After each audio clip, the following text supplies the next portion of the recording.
Hello and welcome to Maths with Jacob. This lesson will focus on graphing lines. In the last video we plotted some points on the number plane and joined them together to form lines. In very simple terms, a line consists of an infinite number of points. These points are so close together that they appear to form a continuous line. We need at least 2 points to draw a straight line. Let us use tables with 3 points to draw some straight lines on a number plane. So here's our table, and we have the 2 variables x and y, that is the x coordinate and the y coordinate. So the 1 means that the x value is 1, and that means the y value is 2. So that's the point 1, 2, which is there.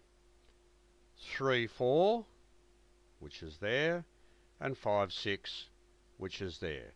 So we can either represent the points using a table exactly like this, or we can write them this way in the traditional manner. Now all we do is we plot these 3 points on the number plane. 1, 2 is there, 3, 4, and 5, 6, and we join them together.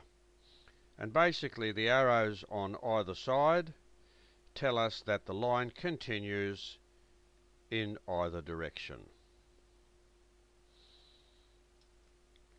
Next example, we have in table form those 3 points there, which are -2, 2, 0, 0, and 2, -2. So -2, 2 is there, there's 0, 0, and there's 2, -2. So after we plot those, we join them together, and there's our line. So it continues in that direction, and it also continues in that direction. The third example, -3, -4, 1, 0, and 5, 4. So there is -3, -4 there. 1, 0 is here,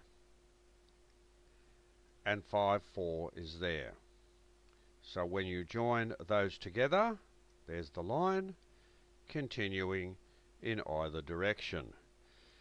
So we've seen how we can represent coordinates by using a table. As long as we show the x value and the y value, that's how we can represent the coordinates. And we've seen traditionally, for example, that for this first one, you can also write that as -2, 2. That's the normal way of doing it. They both mean the same thing. So when you plot the points, it enables you to join the lines, and you can see that they continue in both directions.